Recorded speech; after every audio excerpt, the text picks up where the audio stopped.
الله وبركاته.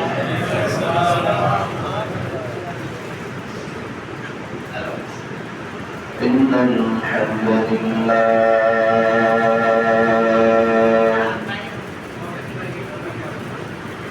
الحمد لله كفى وسلام على عباده الذين اصطفى.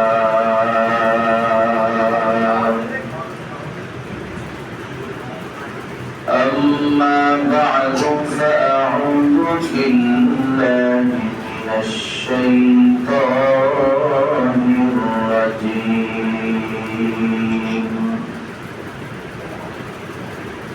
بسم الله الرحمن الرحيم.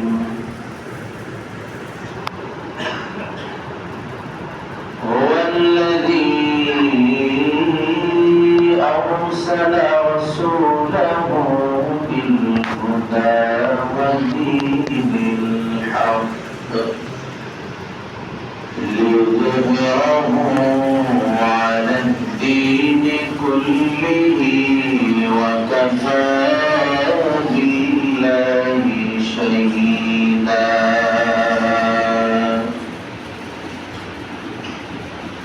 صدق الله مولانا العظيم وصدق رسوله النبي الكريم، ونحن على ذلك من الشاهدين والشاكرين والذاكرين، والحمد لله رب العالمين.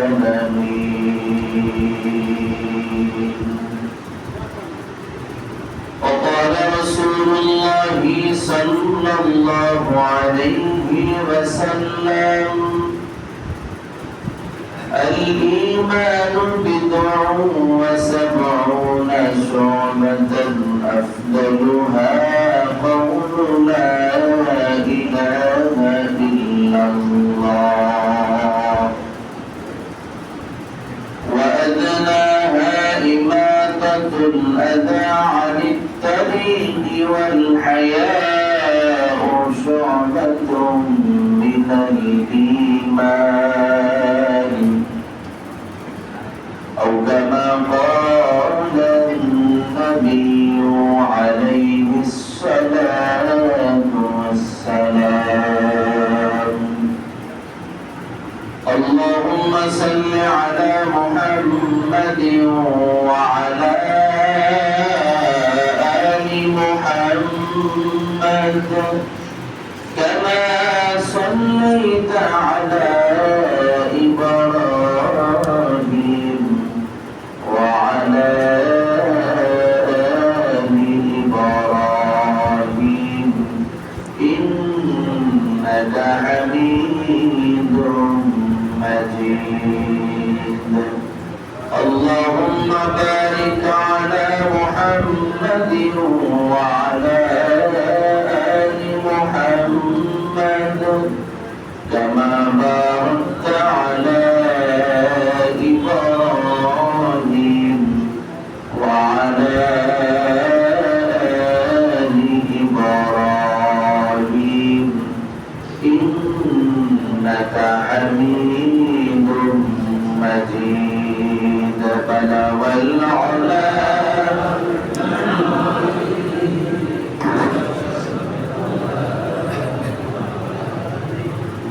حسنت جميع خصاله، صلوا عليه وآله. بجيج آدمينا کشد جور جور،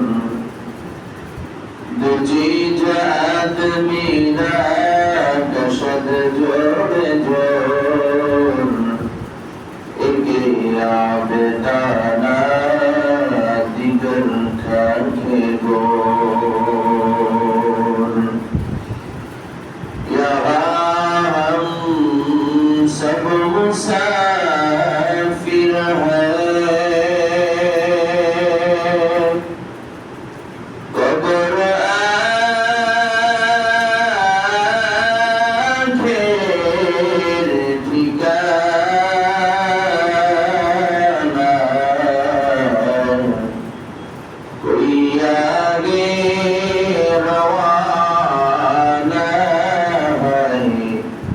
हुई पीछे रवाना ला इलाहा इल्लल्लाह ला इलाहा इल्लल्लाह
আয়োজিত মহতি জলসার সম্মানিত সভাপতি, দিগার উলামায়ে কেরাম, মুরব্বিয়ে আযম, সমবয়সী যুবক বন্ধুগণ, ছাত্র ভাইয়েরা, পর্দা অন্তরালে অবস্থানরত সম্মানিত মা ও বোনেরা, মহান রব্বুল আলামিনের দরবারে অসংখ্য অগণিত শুকরিয়া যে রব্বে কারীম অসংখ্য মানুষের মধ্যে থেকে যাচাই করে বাছাই করে ভালোবেসে মহব্বত করে দুনিয়ার সমস্ত ঝামেলা থেকে বিরত রেখে হায়াতে বাঁচায় রাখিয়া শরীর স্বাস্থ্য সুস্থ রাখিয়া দুনিয়ার মধ্যে উত্তম একটি মজলিস, কোরআন হাদিসের মজলিস, আল্লাহ ওয়ালাদের মজলিস, জাকিরিন শাকিরিনদের মজলিস তথা জান্নাতের বাগানে আমাদেরকে আসার মতো, বসার মতো, কিছু কথা বলার মতো এবং শ্রবণ করার মতো, কিছু নেক আমল করার মতো তৌফিক সুযোগ আল্লাহ তাআলা আমাদেরকে দান করেছেন।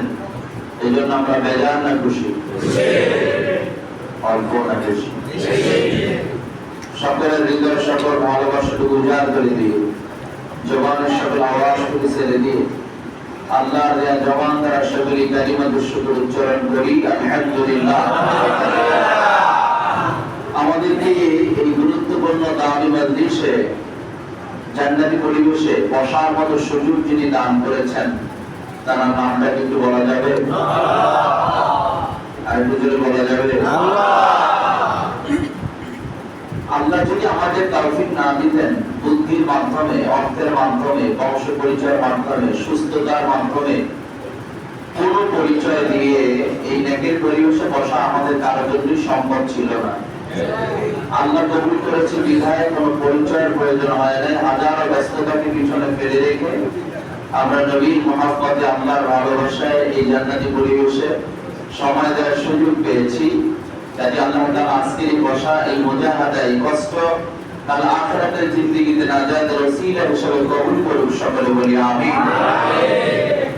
যেহেতু দীর্ঘ সময় আপনারা আলোচনা শুনে এসেছেন, আমি আর লম্বা সময় কথা বলবো না। গুরুত্বপূর্ণ আলোচনা আপনারা দীর্ঘ সময় মাগরিবের পর থেকে শুনেছেন। আমি একদম সংক্ষেপে মূল কয়েকটি কথা বলে ইনশাআল্লাহ সমাপ্তির দিকে চলে যাব, দোয়ার দিকে চলে যাব। আর আমি খবর নিয়ে আসছি আলহামদুলিল্লাহ যে খাবারের ব্যবস্থা হয়েছে, সেটা আর আগেই প্রস্তুত হয়ে গেছে। কাজে এখন আর লেট করার কোনো সুযোগ নেই, যেহেতু ওইটার অপেক্ষায় অনেক সময় একটু আন্দোলন হয় সময়। যেহেতু ওইটা কমপ্লিট হয়ে গেছে, এখন আর বেশি রাত্র করে আমি মনে করি তেমন ফায়দা হবে না। যেহেতু হেদায়েতের মালিক তো আর কোন বক্তা না, কোন আলেম না, কোন নবীও না। হেদায়েতের মালিক কে? আমি সারা রাত বয়ান করলেও যে একজন হেদায়েত হবে এমন কোন গ্যারান্টি আছে নাকি? আর একজন হাঁটার উপরে একজনের কথা বলছে, 2-3-5 মিনিটের কথা বলছে, 30 সেকেন্ডের কথা বলছে, ওটা তার দিলে লেগে গেছে, দেখা গেছে ব্যক্তি পরিবর্তন হয়ে গেছে। হয় না? সারা বছর বয়ান শুনে কিছু হয় না, একজন ভালো একজন আলেমের সাথে দেখা হয়েছে, দেখে তার মনটা কেমন জানি পরিবর্তন হয়ে গেছে।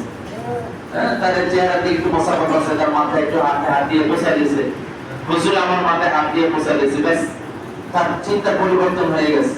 না, আমার নামাজ পড়া উচিত, আমার রোজা রাখা উচিত, আমার ভালো মতো চলা উচিত। কোন ওসিলার মাধ্যমে, কোন পদ্ধতিতে আল্লাহ কাকে কখন হেদায়েত দিবেন, এটা বান্দার কারো জানা নাই। এজন্য বান্দার কাজ হলো চেষ্টা করা। কবুল করার মালিক কে?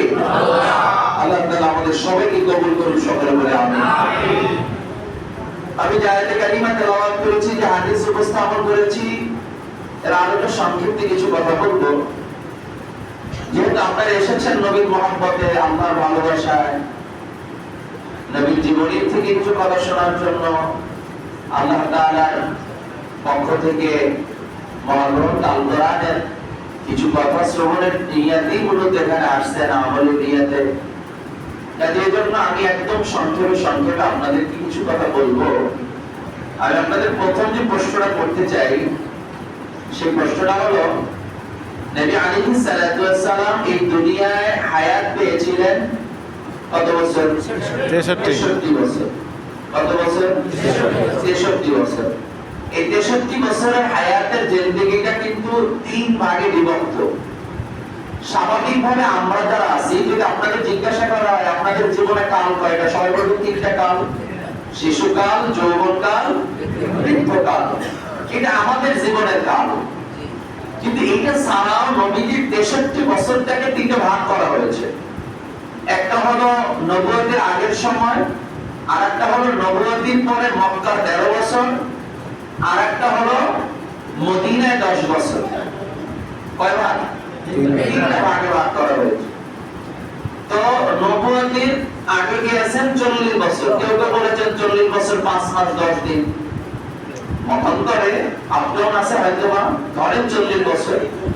তাই 40 বছর সময় নবী আলাইহিস সালাতু ওয়াস সালাম নবুয়তি পান নাই, কিন্তু সে তো আগেই নবী, কিন্তু দাওয়াতের জিম্মাদারি, নবুয়তির জিম্মাদারি, এটা পুরোপুরি তার উপরে জিম্মাদারি আসে নাই। কিন্তু নবী আলাইহিস সালাতু ওয়াস সালাম সে তো আগেই নবী, তাকে তো আল্লাহ সিলেক্ট করেই পাঠিয়েছেন। এবং কিরকম সিলেক্ট করছেন একদম সহজে বললে আপনারা বুঝবেন। যে কোনো একটা মাহফিল, যে কোনো একটা প্রোগ্রাম, সেই প্রোগ্রামের বিশেষ অতিথিকে কি আগে দাওয়াত দেওয়া হয়, না প্রধান অতিথি আগে সিলেক্ট করা হয়? কথা বুঝতে পারেন নাই? প্রধান অতিথি। যে কোনো একটা প্রোগ্রামের, যে কোনো সমাবেশ, যে কোনো মিটিং, যে কোনো মাহফিল, আগে দাওয়াত দেওয়া হয় কাকে? প্রধান অতিথি। প্রধান অতিথিকে। তাই প্রধান অতিথি কারে ঠিক করো, এর আগে ঠিক করো, এই ব্যাপারে যদি কারে দেওয়া যায় পরে দেখবো। আগে তাকে ঠিক করো, তার টাইম লো, এটাই তো হয় নাকি? আমি একদম সহজে বলবো, আপনার আমার নবী কবে থেকে নবী, কখন থেকে নবী, এটা একদম সহজে বললে আপনারা বুঝবেন। এই পৃথিবীতে পয়গম্বর আদম থেকে শুরু করে ঈসা পয়গম্বর পর্যন্ত সকল নবীরা ছিলেন এই জমিনের মধ্যে বিশেষ অতিথি, আর আপনার আমার নবী ছিলেন একমাত্র প্রধান অতিথি। বিশেষ অতিথি যত সুন্দর বয়ান করুন, শেষে একটা কথা বলে যায়। আমি তো মুক্তাসার কিছু কথাবার্তা বলছি, বাংলা সুরার কিছু কথাবার্তা বলছি, মন ভরিয়া বিশেষ আলোচনা, গুরুত্বপূর্ণ আলোচনা প্রধান অতিথির কাছ থেকে শুনবেন। এটা বলে না, বিশেষ যত সুন্দর বয়ান করুন, শেষে তো এই কথা বললে এমনি যায় যে আমি যা বলছি ভাই তেমন কিছু বলতে পারি না, বাংলা সুরা অল্প সময়ের মধ্যে কিছু কিছু বললাম, বাকি লম্বা সময় গুরুত্বপূর্ণ আলোচনা প্রধান অতিথির কাছ থেকে শুনবেন। এটা কিন্তু প্রধান অতিথির মাথায় রাখা সে চলে যায়। পয়গম্বর আদম আলাইহিস সালাতু ওয়াস সালাম তার সংক্ষিপ্ত বয়ান, এই সংক্ষিপ্ত বয়ান তার হায়াতের জিন্দেগিতে তিনি যত বয়ান করেছেন, তার একটা কথাই তিনিও আলোচনা করেছেন আপনার আমার নবীকে নিয়ে।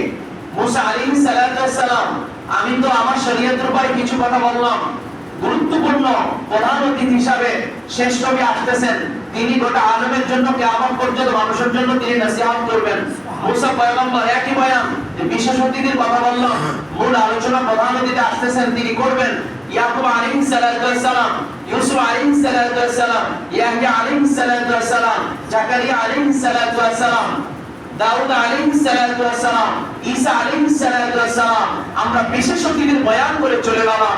প্রধান অতিথির বয়ান দিয়ে শেষ নবী আসতেছেন, তিনি কিয়ামত পর্যন্ত মানুষের জন্য যা যা প্রয়োজন সে বয়ান তিনি প্রধান অতিথি হিসেবে জমিনের মধ্যে আসতেছেন, তিনি করবেন। তাহলে যে যত সুন্দর কথা বলুক না কেন, সর্বশেষ কি বলেছেন? প্রধান অতিথি আসতেছেন। তাহলে আপনার আমার নবীর আলোচনা এই নতুন শুনতেছেন না পৃথিবীর সূচনা লগ্ন থেকে তার আলোচনা ছিল? ছিল না ভাই? সব নবীর জীবনীর মধ্যে, সব নবীর দাওয়াতের মধ্যে, সহিফা কিতাব সব জায়গায় আপনার আমার নবী সম্পর্কে আলোচনা ছিল। এ কারণেই আল্লাহ তাআলা কালামের মধ্যে কি বলেছেন? লাকাদ কানা লাকুম ফি রাসূলিল্লাহি উসওয়াতুন হাসানাহ। আল্লাহ তাআলা এখানে যে বলেছেন তোমাদের জন্য রয়েছে উত্তম আদর্শ, সুপরিচিত নবীর ভিতরে আপনারা আমার নবীকে সুপরিচিত বলেছেন আল্লাহ তাআলা। এই সুপরিচিত বলার মধ্য দিয়ে কি বোঝানো হয়েছে একটা উদাহরণ দিলে বুঝবেন। তাওরাতের কিতাবের একজন ধারক বাহক, একজন পাদ্রী, তিনি কিতাবের মধ্যে নবী আলাইহিস সালাতু ওয়াস সালামের কথা শুনে যে শ্রেষ্ঠ একজন আসতেছেন, তার মর্যাদা হবে, তার বংশ হবে, তার পিতার নাম এটা হবে, তার মায়ের নাম এটা হবে, তার বংশ হবে এটা, তার দাদার নাম হবে এটা, উনি অপেক্ষা ছিলেন যে দেখে যাইতে পারতাম। তো উনি পেয়েছেন ইতিহাসের মধ্যে যে তিনি কোনো এক সময় এই পথ দিয়ে সফর করবেন। তো উনি অপেক্ষা করতে করতে নবী আলাইহিস সালাতু ওয়াস সালাম ছোটবেলা থেকেই তার চাচার সাথে ব্যবসায় যেতেন, সিরিয়ার উদ্দেশ্যে ব্যবসায় তার সাথে থাকতেন, সময় দিতেন, সহযোগিতা করতেন। অনেক লম্বা আলোচনা। তো গাছের নিচে ওই পাদ্রী বসে রয়েছেন, তিনি ওই যে ইতিহাসের মধ্যে পেয়েছেন এখান থেকে কোন এক সময় সে সফর করবে, তিনি অপেক্ষার সময় গুনতেছেন। এমন সময় তার চাচার সাথে যখন ওই কাফেলার সাথে পথ করেছিলেন, তো উনি দূর থেকে লক্ষ্য করতেছিলেন যে একটি কাফেলা আসতেছে, ব্যবসায়ী কাফেলা। গাছের নিচে বসে বসে উনি দেখতেছেন যে কাফেলাকে লক্ষ্য করে পাহাড়ের দুই পাশের পাথরগুলো আওয়াজ দিয়ে দিয়ে সালাম দিচ্ছেন। উনি একটু চিন্তিত হলেন যে ঘটনাটা কি আছে কাফেলার মধ্যে, এমন মহত্ব রহস্যটা কি? আসলেন, কাফেলাকে থামাইয়ে দিলেন, সালাম দিলেন, কোথা থেকে আসছেন, কোথায় যাচ্ছেন বিস্তারিত জানার পরে বললেন যে একটু রেস্ট নেন, একটু বিশ্রাম নেন, একটু গাছের ছায়ায় বসেন, এরপরে যান। যখন এই কথা বলল, কাফেলা বসলেন। নবীজি কাফেলার সাথে গাছের নিচে বসে নাই, নবীজি সবাই ওখানে বসতে দিয়ে তিনি ছায়ায় না বসে একটু এই পাশে বসলেন, ছায়ার বাহিরে একটু সামনে বসলেন। আর কাফেলা যত মুরব্বীরা যারা আছে সবাইকে ছায়ার নিচে বসতে দিয়েছেন। তো ব্যক্তি লক্ষ্য করে দেখতেছেন তিনি ছায়ার বাহিরে বসা, অথচ একটু পরে তিনি লক্ষ্য করতেছেন যে গাছের মাথাটা কেমন জানি সামনের দিকে ঝুঁকে ওই ছোট্ট বালকের উপরে ছায়া দিচ্ছে। তখনই তিনি বুঝতে পেরেছেন ঘটনার সাথে মিলে গেছে, ইতিহাসের সাথে মিলে গেছে, তিনি সাধারণ কোনো ব্যক্তি নন। জিজ্ঞাসা করলেন তার চাচার কাছে বাবার নাম কি, তার মায়ের নাম কি, তার দাদার নাম কি, কোন বংশ। যখন পুরোপুরি মিলে গেল তখন তিনি বললেন আপনার ভাতিজা সাধারণ কোনো ব্যক্তি না, যে ভবিষ্যতে অনেক দামি মানুষ হবেন, আল্লাহকে পয়গম্বর হিসেবে কবুল করেছেন, কাজে এটা আপনার কাছে পার্সোনালি বললাম। আপনি তাকে নিয়ে যেখানে সেখানে সফর করিয়েন না, কাজে অনেক শত্রু আছে, বিপদ হতে পারে, কাজে একে নিয়ে বেশি দূরে যাওয়া যাবে না, একে সেভ করার জিম্মাদারি আপনাদের। তাহলে আপনার আমার নবী অপরিচিত না সুপরিচিত? পৃথিবীর সৃষ্টির আগে থেকে সুপরিচিত। এমন একজন নবীর উম্মত হতে পেরে বেজার না খুশি? দিল থেকে সকলে বলি আলহামদুলিল্লাহ। এবার আমি আমার কথা রাগ করতেছেন না আপনারা? একটু হুসেন আলীকে বুঝবেন না, এই জন্য একটু উদাহরণে একটু বোঝাচ্ছি, এরপরে ইনশাআল্লাহ ফিনিশিংয়ের দিকে যাব। তাহলে নবী আলাইহিস সালাতু ওয়াস সালামের হায়াতকে 63 বছরকে শুধু কাল বাদ দিয়া তার 63 বছরটাকে তিনটা ভাগে বিভক্ত করা হয়েছে। একটা হলো নবুয়তের আগের সময়, আর একটা হলো কি মক্কার কত বছর? 11 বছর। মক্কায় 11 বছর। মদিনায় কত বছর? 10 বছর। এর মতো অনেক ইতিহাস আছে, অনেক ঘটনা আছে, কিন্তু সময়টা তিনটা ভাগে বিভক্ত হয়েছে, তিন জায়গায়। যাই হোক, নবী আলাইহিস সালাতু ওয়াস সালাম তার যে জীবনী, এই জীবনী সম্পর্কে জানার আগে আমি এক কথা অ্যানসার দেই। আপনার আমার নবীর জীবনী আমি এখানে এক রাত্রি করো 1000 বছর যদি আমি এখানে বসে বয়ান করি, তারপরে নবীর আদর্শ, নবীর শিষ্টাচার, নবীর কালচার, এটাকে সমাপ্তি ঘটাবার মতো ক্ষমতা আমি কেন, গোটা পৃথিবীর কোন লেখক, কোন গবেষক, কোন আলেম, কোন পণ্ডিত, কোন সমাপ্ত শব্দটা লেখার মতো যোগ্যতা, সাহস, দক্ষতা এটা জমিনে কারো নাই। নবীর জীবনী নিয়ে বহু কিতাব লেখা হয়েছে, বহু কিতাব লেখা হয়েছে, কিন্তু কোন কিতাবের শেষে নবীর জীবনী এখানেই সমাপ্ত আর নাই এমন শব্দটা কেউ লিখতে পারে নাই। সুবহানাল্লাহ বলবেন। আর আপনার আমার নবীর জীবনে কি সংক্ষিপ্ত না অনেক বিস্তারিত? এখন কেমন বিস্তারিত? আয়েশা সিদ্দিকা রাদিয়াল্লাহু তাআলা বলেন যে তোমরা যে দেখো 30 পারা কোরআন, এই গোটা 30 পারা কোরআনটাই হলো আমার নবীর আদর্শ।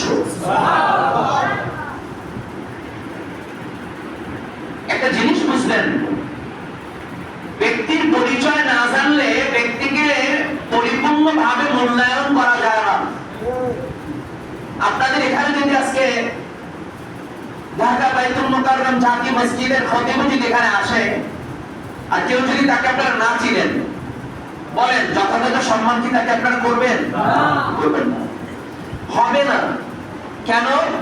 চিনি তো না ভাই, দেখলাম একটা হুজুর আসছে, নামাজ পড়ছে, অতিরিক্ত একটু মুসাফাই করলাম, ভুল বাড়ি কোথায়, দেশ কোথায়, একটু জিজ্ঞাসা করলাম, কিন্তু তার সম্পর্কে, তার ওজন সম্পর্কে, ওয়েট সম্পর্কে, তার স্থান অনুযায়ী সেটা আমার না জানার কারণে আমি কিন্তু সঠিকভাবে তাকে মূল্যায়ন করতে পারি নাই।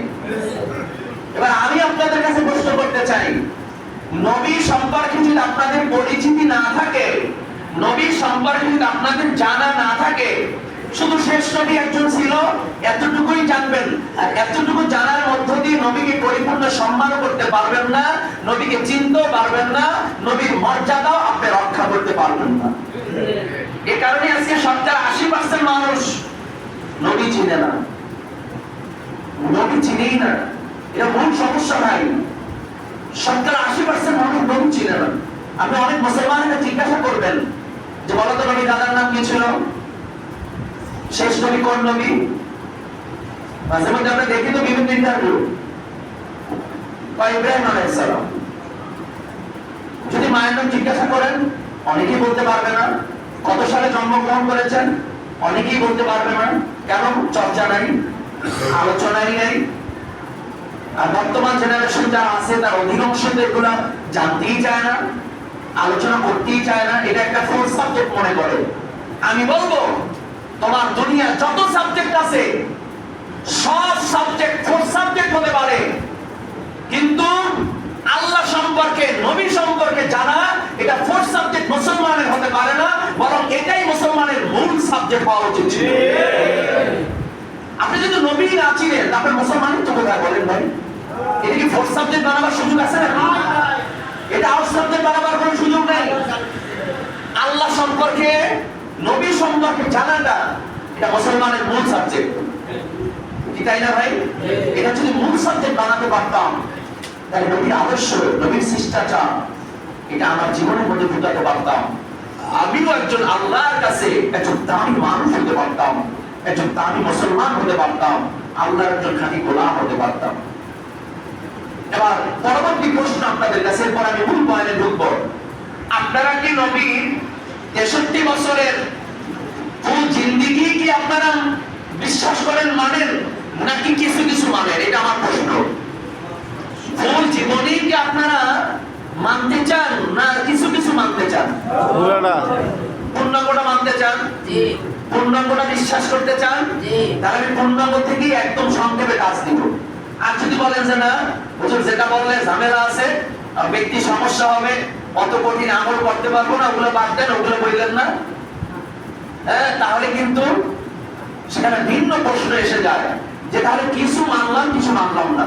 এবার আমি একদম সহজে বলছি, নবী আলাইহিস সালাম তিনি গোটা পৃথিবীর আলমের জন্য, গোটা মাখলুকাতের জন্য, গোটা মানুষ জাতির জন্য, সবার জন্য তিনি রহমত, সবার জন্য তিনি আইডল, সবার জন্য তিনি আইকন, সবার জন্য তিনি মডেল। অর্থাৎ নবীকে কেউ যদি ফলো করে তার ইহকাল এবং পরকাল উভয় জিন্দেগি তার জন্য এক সঠিক এবং সহজ রাস্তা তার জন্য ওপেন হয়ে যায়। তার কোনো রাস্তায় তার জন্য কোনো বাধা থাকতে পারে না।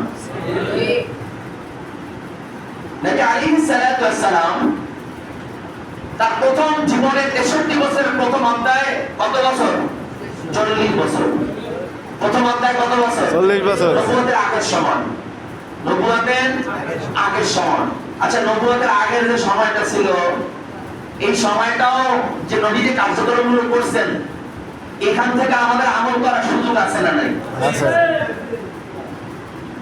পাশাপাশি একটা ধারণা আমাদেরকে রাখতে হবে, নবীর জীবনের কথা, নবীর জীবনের কাজ, নবীর জীবনের অনুমতি, নবীর জীবনের ইতিহাস, ইশারা, কোন একটা কাজ, একটা কদম আল্লাহর হুকুম ছাড়া, আল্লাহর আদেশ ছাড়া, আল্লাহর অনুমতি ছাড়া নবীজি জীবনে একটা কদম সামনে দেন নাই। জীবনে একটা আওয়াজ, একটা কথা, একটা বাক্য তার জবান থেকে কোনোদিন বের করে নাই। তাহলে নবীর কথাগুলো এটা কার? বলেন আল্লাহর নির্দেশ, আল্লাহর ইশারা, আল্লাহর হুকুম, এর বাহিরে নবী কোনো কাজ করেন নাই। তাহলে নবীর নবুয়তের আগের সময় কত বছর? 40 বছর। আমি 40 বছর থেকে সংক্ষেপে কয়েকটা কথা আপনাদের সামনে বলবো, এরপরে 13 বছর থেকে কিছু বলবো, এরপরে 10 বছর থেকে কিছু বলবো, এরপরে ইনশাআল্লাহ মুনাজাতের দিকে চলে যাব। বলে যে 63 বছরের বয়ান এটা কেমনে করবেন 1 ঘন্টার মধ্যে? কি বল? ইতিহাস বলো 1 মিনিটেও বলা যায়, কি বলা যায় না? ইতিহাস বল, আবার ব্যাখ্যা বিশ্লেষণ দিয়ে বললে 6 ঘন্টা তো শেষ হইবে না। ইনশাআল্লাহ আমি সংক্ষেপে আমি কাজ দিচ্ছি। তাহলে নবী আলাইহিস সালামের নবুয়তের আগের সময়টা ছিল 40 বছর। এই 40 বছর সময়ের মধ্যে নবী কি কি কাজ করেছেন, তাহলে সেই কাজগুলো আমার জীবনে ঢোকাতে হবে। যে আপনারা বলছেন যে নবী 63 বছরের সকল কার্যক্রম মানতে রাজি এবং জানতে রাজি, তাহলে আমার বলতে কোনো সমস্যা নাই। বলতে সমস্যা আছে কোনো? এক নম্বর, নবী আলাইহিস সালামের বুঝ আসার পর থেকে তিনি বয়স সামনের দিকে অগ্রসর হওয়ার পরে,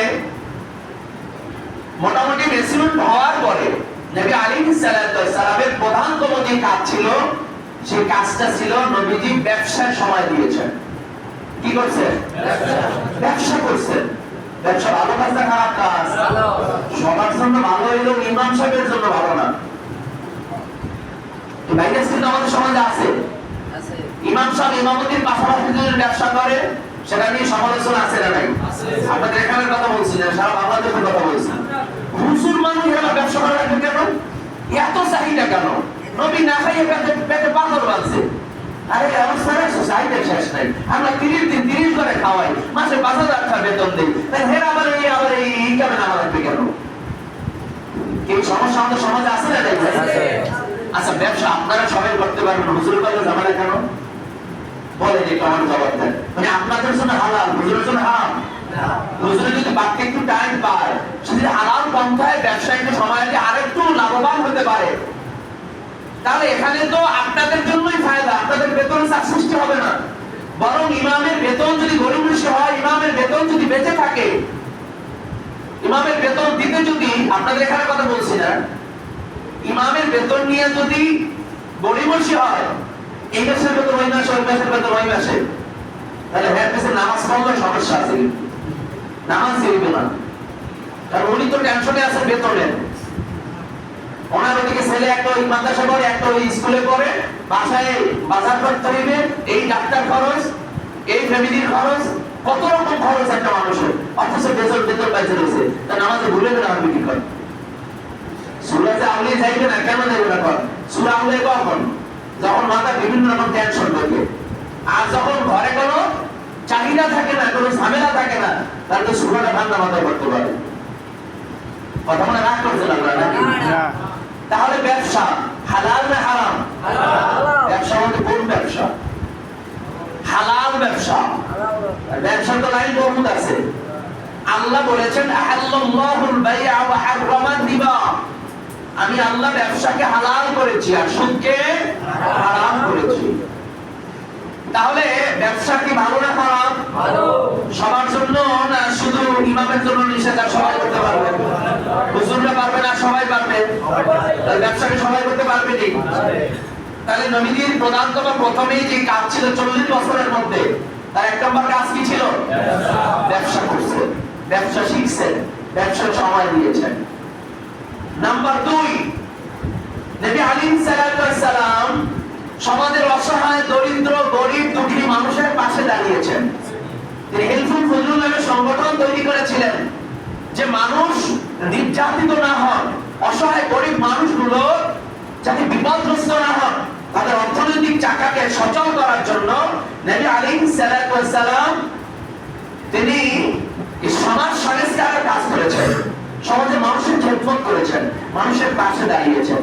তাহলে জনগণের পাশে দাঁড়ানো, সমাজের খেদমত করা, মানুষের খেদমত করা, গরিব দুঃখী মানুষের পাশে দাঁড়ানো ভালো না খারাপ?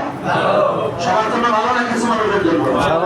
সবার জন্য ভালো। যে যেখান থেকে পারে যেটা সাথে কুলায়, সে যদি সেই রকম সামনে এগিয়ে আসে, তাহলে সমাজের ক্ষতিগ্রস্ত আর বিপদগ্রস্ত মানুষ থাকে না, বরং সবাই স্বাবলম্বী হয়ে যায়। আমার একটা কথা দেওয়া যদি একটা মানুষের উপকার হয়, আমি 1000 টাকা দিলে একটা মানুষের যদি উপকার হয়, একটা রাস্তা বানায় দিলে যদি উপকার হয়, একটা চার বানায় দিলে যদি উপকার হয়, তাহলে এই সমাজের খেদমত গুলো কাজ, এটা ভালো না খারাপ? তাহলে সবার করার অনুমতি আছে না নাই? আসতে বললেন যে আছে। পারবে, সবাই পারবে? ইমাম সাহেব পারবে না? কোথায় নামাজ পড়াইবে? আপনি আপনার কাজ করতে পারবে না? এই ধারণাটা কেন জানেন? এই ধারণার পিছনে একটা কারণ আছে, আমি সংক্ষেপে বলি। সেটা হলো হিন্দুদের মধ্যে যারা মন্দির পাহারা দেয়, মন্দিরে থাকে, তাদেরকে কি বলা হয়? না না, সাধু বলা হয় না? সাধু বলা হয় না? ব্রাহ্মণ হয়, তাই হোক। যারা সবসময় মূর্তি পরিচর্যা করে, দেখাশোনা করে, ওইটা নিয়ে সবসময় থাকে, তাদের আউটে আর কোনো কাজ নাই, তিনি ওইখানেই থাকেন। খ্রিস্টানদের মধ্যে পাদ্রী আছে। এরকম সকল ধর্মের মধ্যে আমাদের সমস্যা কোন জায়গায় জানেন?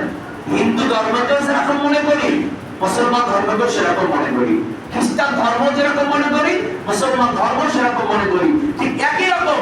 ওই ধারণার কারণেই আমরা মনে করি হিন্দুদের মধ্যে যারা সাধু আছে অথবা যারা মন্দিরের দায়িত্বে আছে, তারা যেন শুধু মন্দির নিয়েই তাদের কাজ, বাকি আউটে আর তাদের কোনো চিন্তা নাই। মুসলমানের মধ্যে যারা হুজুর আছে, এদের আউটে আর কোনো কাজ নাই, এদের সার্বক্ষণিক কাজ হলো মসজিদে টয়লেট পরিষ্কার করা, মসজিদ দোয়া, নামাজ পড়ানো, ওয়াক্তে আযান দেওয়া, মারা গেলে জানাজা দেওয়া, আর বিপদে পড়লে দোয়া করা। এছাড়া আর বাইরে কোনো তাদের টেনশন করা যাবে না, কোনো কাজ করা যাবে না। হিন্দু ধর্ম যেরকম মনে করছি, মুসলমান ধর্মকে সেরকম মনে করছি। সমস্যা নেই যে না, আর কিছু না। এবার বলেন, মুসলমান এবং হিন্দু ধর্মের মধ্যে আমি কাউকে ছোট করছি না, পার্থক্য আছে না নাই? হিন্দু ধর্মের যে গ্রন্থ আছে, খ্রিস্টান ধর্মের যে গ্রন্থ আছে, এটা বারবার পরিবর্তন হয়েছে। যুগে যুগে তাদের যেরকম মনে যায় ওরকম এইটা কাজ থাকতে হয়ে যায়, এখন এই নিয়মটা চলে না, তাহলে এটা ঢুকাও, এটা পরিবর্তন করে এটা লাগাও। কিন্তু আপনারা একজনের বুকে হাত দিয়ে বলেন, আল্লাহর কোরআনের 1450 বছরের এই লম্বা সময়ে একটা জের, জবর, নুক্তা, একটা আয়াত, একটা হরফ পরিবর্তন হয়েছে, এমন তথ্য কারো কাছে আছে নাকি? থাকতে বলতে কারো কাছে আছে? একটা জের, জবর, নুক্তা পরিবর্তন হয়েছে? কেউ পরিবর্তন করতে পারছে? মক্কায় যেই কোরআন, মদিনায় যেই কোরআন, বাংলাদেশে একই কোরআন আছে না নাই? আমেরিকায় যেই কোরআন তেলাওয়াত হয়, বাংলাদেশে নাকি পার্থক্য আছে? একটা আয়াতের কোনো পার্থক্য আছে? একটা সূরার কোনো পার্থক্য আছে? বাংলাদেশের জন্য 114টা সূরা আর সৌদি আরবের জন্য 132টা। কিরকম কোন আছে নাকি? নাই। তাহলে এই কোরআন পরিবর্তন করতে তো পারেই নাই। কিয়ামত পর্যন্ত আল্লাহ চ্যালেঞ্জ দিয়েছেন, পরিবর্তন করার মতো সাহসও কারো নাই, শক্তিও কারো নাই, মেধাও কারো নাই। আল্লাহ তাআলা নিজে চ্যালেঞ্জ দিয়েছেন। কাজেই আপনার আমার কোরআন এটা মানুষের জন্য, ওটা পৃথিবীর জন্য, সকল মানুষের জন্য সর্বকাল সর্বকালের জন্য, সর্বযুগের জন্য, মানুষের যেখানে যা কিছু প্রয়োজন আছে সব বিষয়ের জন্য আল কোরআন পরিপূর্ণ জীবন বিধান কি বিধান না জোরে বলেন? পরিপূর্ণ কিনা ভাই? নাকি কমতি বাড়তি আছে কোনো? বুঝুন, আল্লাহ তো জানাই দিয়েছেন যালিকাল কিতাবু লা রাইবা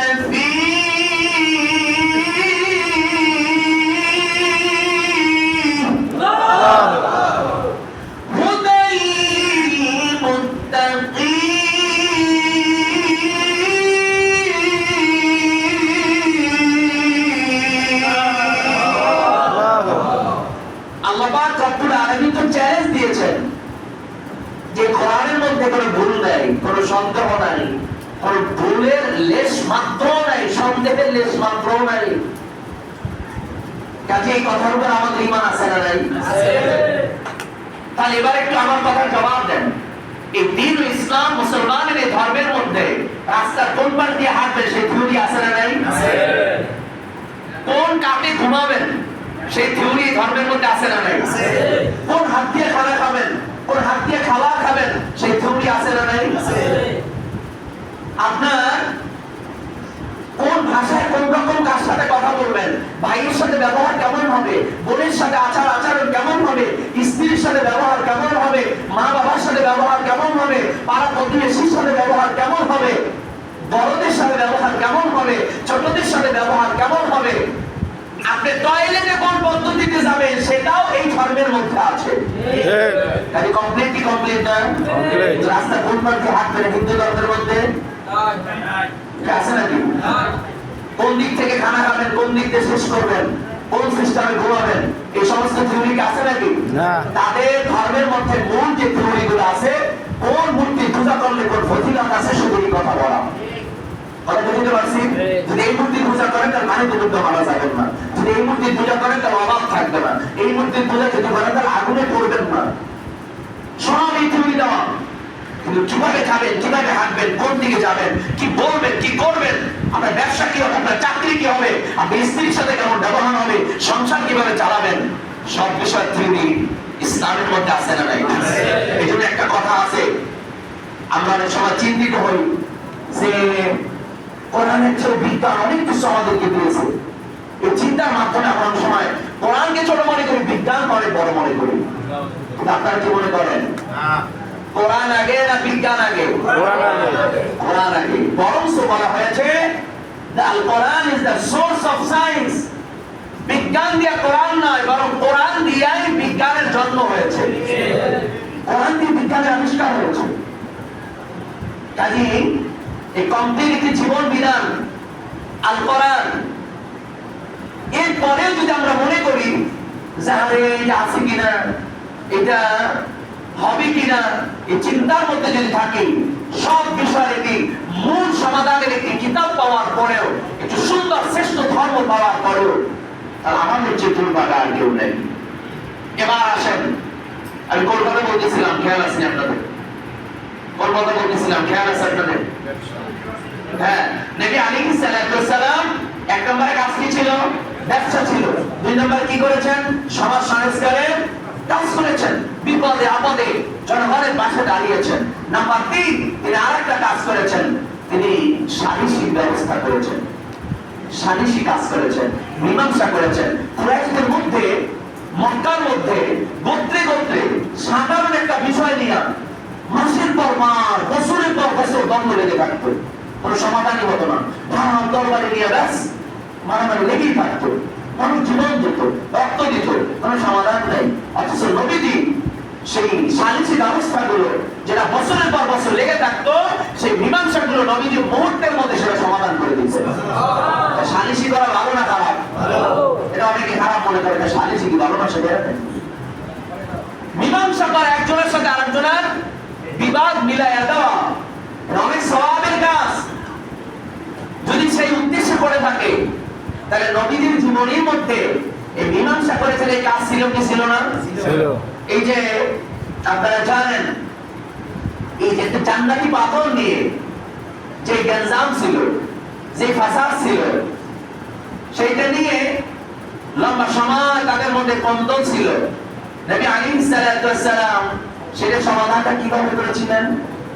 যে নবী রুমালের উপরে পাথরটাকে উঠাও। নবীজি রুমালের চার বস্ত্রকে চার কোণা ধরতে বললেন, সামনে অগ্রসর হতে বললেন।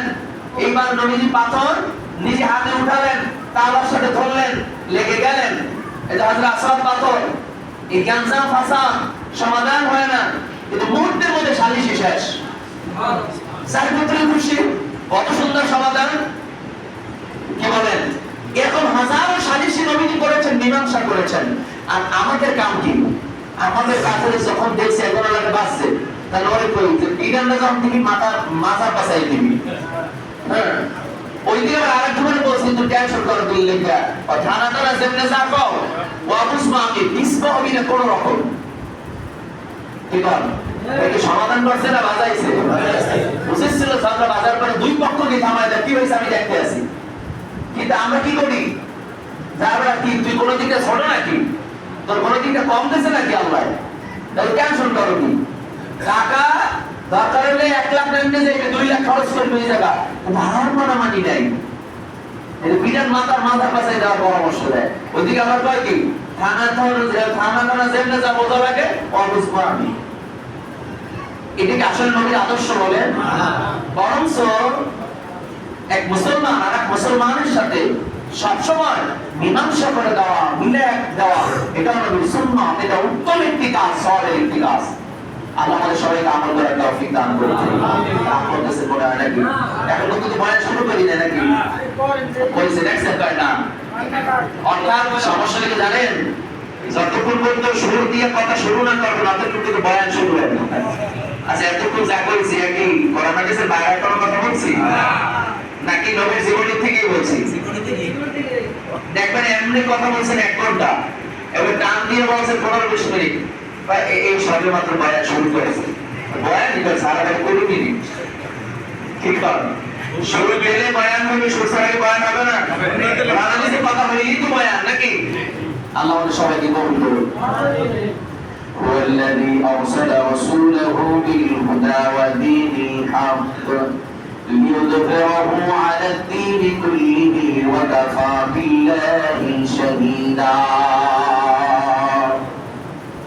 নবী আলাইহিস সালাতু ওয়াস সালাম, নবী আলাইহিস সালাতু ওয়াস সালাম আল্লাহ পাক রব্বুল আলামিন জমিনের মধ্যে প্রেরণ করেছেন সত্য ধর্ম নিয়ে। সত্য ধর্ম নিয়ে নবী আলাইহিস সালাতু ওয়াস সালামকে আল্লাহ পাক রব্বুল আলামিন জমিনের মধ্যে প্রেরণ করেছেন। কেন? মূল উদ্দেশ্য হলো সকল বাতিল ধর্মের উপরে এই সত্য ধর্মকে সমন্বিত করার জন্য, প্রতিষ্ঠিত করার জন্য, এই সত্য ধর্মকে সবার উপরে মর্যাদা সম্পন্ন করার জন্য। এবার এখান থেকে আমাদের বোঝার বিষয় নবী আলাইহিস সালাতু ওয়াস সালাম এই সত্য ধর্ম নিয়ে জমিনের মধ্যে আগমন করার পর নবী আলাইহিস সালাতু ওয়াস সালামের উপরে এই 40 বছর পর যখন আল্লাহ পাক রব্বুল আলামিনের পক্ষ থেকে যখন নবুয়তি চলে আসলো, জিবরাইল আলাইহিস সালাতু ওয়াস সালাম যখন কোরআন নিয়ে আসলো, যখন নবী আলাইহিস সালাতু ওয়াস সালামের কাছে এই বার্তা পৌঁছে দিলেন, এখান থেকে কয়েকটা প্রশ্নের জবাব দিতে হবে। নবী আলাইহিস সালাতু ওয়াস সালাম ওহি আসার পর, নবুয়তি প্রাপ্ত হওয়ার পর তিনি মাইক নিয়ে বাইরে বের হয়ে গেছেন দাওয়াতের জন্য। কোথাও যায় নাই, নবুয়ত প্রাপ্তি হওয়ার পর সোজা চলে গেছেন নিজের ঘরের মধ্যে।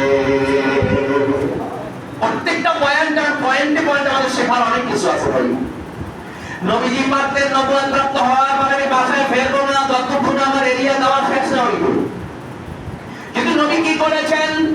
নবুয়তি প্রাপ্ত হওয়ার পর নবী আলাইহিস সালাতু ওয়াস সালাম শরীরের মধ্যে কম্পন সৃষ্টি হয়েছে, জ্বর উঠে গেছেন, সোজা নিজের বাসায় চলে গেছেন। বাসায় যাওয়ার পর প্রথমেই নবীজি বাড়ির দাওয়াত দেন নাই, বরং নবীর প্রথম দাওয়াতটা ছিল তার স্ত্রীর কাছে। খাদিজাতুল কুবরা রাদিয়াল্লাহু তাআলা আনহা বলেন, স্বামী হে, আপনি দেখতেছি কাঁপতেছেন, আপনাকে কেমন জানি চিন্তিত লাগতেছে, কারণটা কি? আপনি তো পেরেশানি কেন? আপনার শরীরে জ্বর উঠে গেছে। নবীজি ডাকতে বলে, খাদিজা, আল্লাহ তাআলার পক্ষ থেকে আমার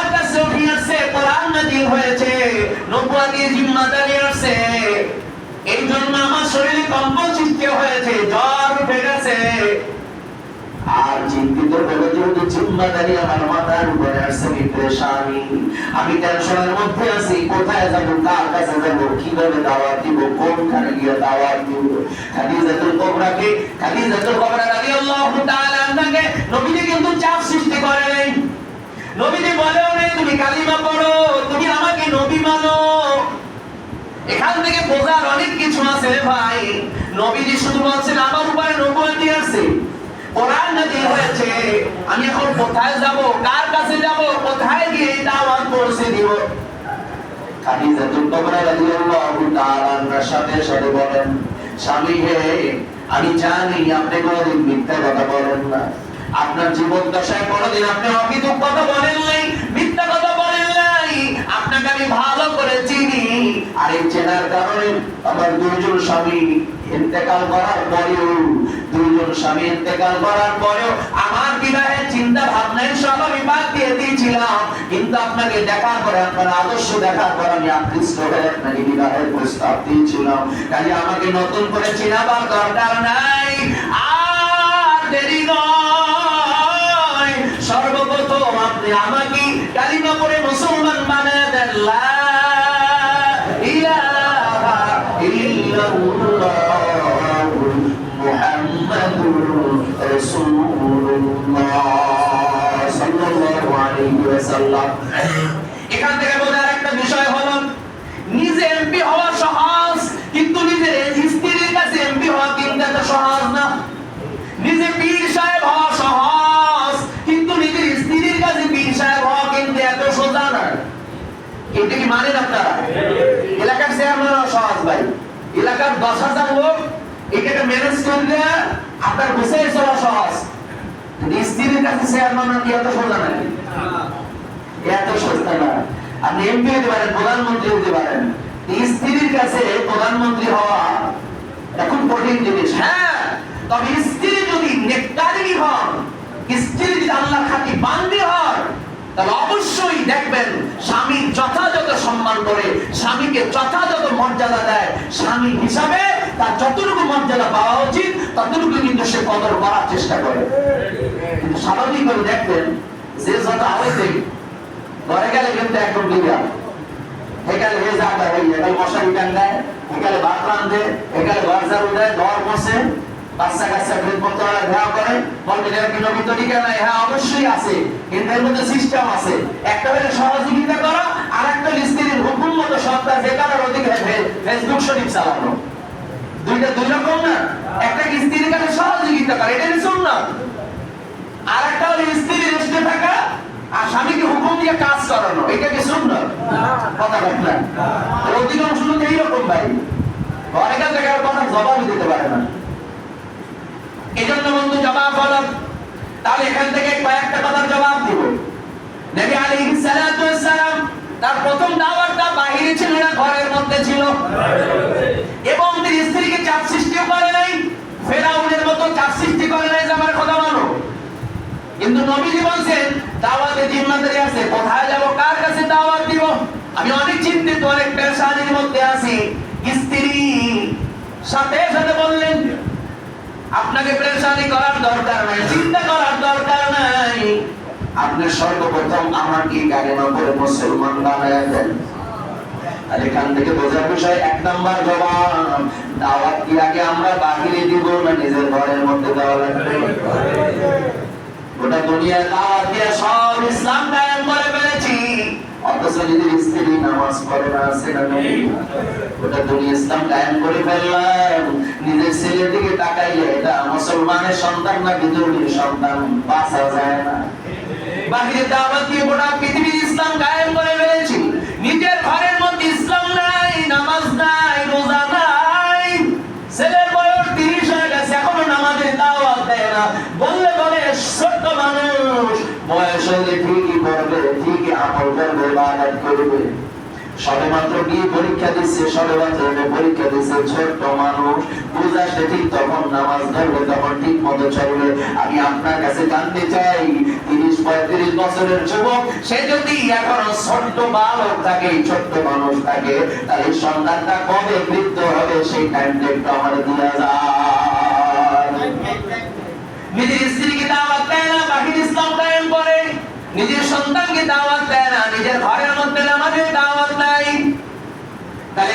নবীর শিক্ষা আমাদেরকে নিতে হবে। নবীর প্রথম দাওয়াত বাহিরে ছিল না, বরং ঘরের মধ্যে ছিল। আমরা আজকের এই মাহফিল থেকে আমরা প্রতিজ্ঞাবদ্ধ হব, বাহিরে দাওয়াত বন্ধ করব না, চলবে, কিন্তু পাশাপাশি নিজের ঘরের মধ্যেও দাওয়াত দেওয়ার দরকার আছে না? না নিজের শুধু নামাজ পড়লে যথেষ্ট না, ফ্যামিলি সবাইকে নামাজ বানাতে হবে, চেষ্টা করতে হবে। দ্বিতীয় নাম্বার জবাব হলো নবী আলাইহিস সালাতু ওয়াস সালাম এই যে দাওয়াত দিলেন, স্ত্রীর সাথে সাথে কালিমা পড়ে নিলেন। এজন্য ইতিহাস লিখেছেন, পৃথিবীর ইতিহাসে সর্বপ্রথম নবীর কাছে যিনি কালিমা পড়ে মুসলমান হয়েছেন তিনি হলেন একজন মহিলা এবং তার স্ত্রী। দ্বিতীয় নম্বরে আবু বকর সিদ্দিক রাদিয়াল্লাহু তাআলা আনহু, পুরুষদের মধ্য থেকে নবী যখন বাহিরে বের হলেন প্রতিমধ্যে বান্ধে তার বন্ধু আবু বকর সিদ্দিক রাদিয়াল্লাহু তাআলা আনহুর সাথে সাক্ষাৎ দেখা হওয়ার পর যখন কথা বললেন সাথে সাথে বললেন, আবু বকর এইভাবে নবুয়তি আছে, এইভাবে ওহী আছে, জিম্মাদারি আছে, কোনো কথা নাই, সাথে সাথে বিশ্বাস করে ফেলছেন। আপনাকে আমি ছোট্টবেলা থেকেই চিনি, আপনি কোনোদিন মিথ্যা কথা বলেন না, আর দেরি নয়, এখনই আমাকে কালিমা পড়ে মুসলমান বানায় দেয়। তাহলে আমরা এখান থেকে নসিহত গ্রহণ করলাম, এখান থেকে আমরা এই নসিহত গ্রহণ করব। আমরাও সর্বপ্রথম ঘরের মধ্যে দাওয়াতকে চালু রাখবো, এরপরে বাহিরে দাওয়াত দিব। পরবর্তী জবাব হলো নবী আলাইহিস সালাতু ওয়াস সালাম তার জীবনের অধ্যায় হলো নবী আলাইহিস সালাতু ওয়াস সালাম এই দাওয়াতের ধারাবাহিকতা এমন ভাবে মানুষের কাছে উপস্থাপন করেছেন, মানুষের ধারে ধারে গিয়ে ঈদের দাওয়াত দিয়েছেন, দিন বোঝাবার চেষ্টা করেছেন। এখান থেকে ভিন্ন আরেকটা নসিহত আমরা গ্রহণ করব। এই দাওয়াত দিতে গিয়ে বাহিরের মানুষের কাছ থেকে সর্বপ্রথম লাঞ্ছিত হয় নাই, কালিমা পড়ছে সর্বপ্রথম ঘরের মানুষ। বিরোধিতায় দূরের মানুষ নয়, বরং করেছে সর্বপ্রথম গ্রামের মানুষ। তাকে দূরের মানুষ করছে, বিরোধিতা সর্বপ্রথম করেছে তার চাচা আবু লাহাব। সর্বপ্রথম নবী বিরোধিতা করেছিল। নবী যখন তার কওমের সব মানুষগুলোকে ডাকছিলেন, নবী যে পাহাড়ের চূড়ায় উঠে ডাকতে বলেছিলেন, ও আমার কওমের মানুষ, ও বংশের মানুষ, আল্লাহ আমার উপরে জিম্মাদারি দিয়েছে, তোমরা যদি নিজের বানানো মূর্তির পূজা করো, নিজেদের বানানো দেবদেবীর পূজা করো, এর কোনো ভিত্তি নাই, এর কোনো অস্তিত্ব নাই, তোমরা এক আল্লাহর ইবাদত করো, আমাকে নবী হিসেবে মানো। কুলু লা ইলাহা ইল্লাল্লাহু তুফলিহুন, যদি তোমরা কালিমা পড়ো, ঈমান আনো, তোমরা সফল কাম হয়ে যাবে। বিরোধিতার জন্য সর্বপ্রথম আবু লাহাব ডাক দেয়া বলে, এই কথাটি বলার জন্য আমাদেরকে দাওয়াত দিয়েছিলাম, তোমাকে এতদিন ভালোবাসতাম, বিশ্বাস করতাম, তোমাকে আল্লাহ মিনাস সুদুক উপাধি আমরা দিয়েছি, তুমি মিথ্যা কথা বলো না, কিন্তু তুমি আজকে আমাদেরকে দাওয়াত দিয়ে এখন নিজেদের ধর্ম বাদ দিয়ে নতুন ধর্মের দাওয়াত আমাদেরকে দিচ্ছ। কিতাবের মধ্যে আছে, মুফাসসির کرام লিখেছেন যে আবু লাহাব সর্বপ্রথম নবীকে লক্ষ্য করে পাথরের কঙ্কর নবী আলাইহিস সালাতু ওয়াস সালামকে লক্ষ্য করে নিক্ষেপ করেছিলেন আর বর্ষণা দিয়েছিলেন যে তুমি এইটা বলার জন্যই নিয়ে আমাদেরকে দাওয়াত দিয়ে এনেছো। এই কাজটা আল্লাহ পাক রব্বুল আলামিনের কাছে এতটা বেশি অপছন্দ হয়েছে। একটা বিষয় মনে রাখবেন, আপনি হাজার অন্যায় করেছেন, আল্লাহ আপনাকে মাফ করে দিবে। আপনি হাজার ভুল করেছেন, নামাজে ত্রুটি আছে, রোজায় ত্রুটি আছে, ইবাদত বন্দেগীতে ত্রুটি আছে, আল্লাহ তাআলা চাইলেও সাথে সাথে মাফ করে দিবেন। আল্লাহ তাআলা সাথে সাথে আপনাকে বিচার করবে না। তবে একটা বিষয় সব সময়ের জন্য সতর্ক থাকা চাই, নবীর সাথে বেয়াদবি আমার আল্লাহ বরদাস্ত করে না। নবীর সাথে বেয়াদবি আল্লাহ কোনোভাবে বরদাস্ত করে না।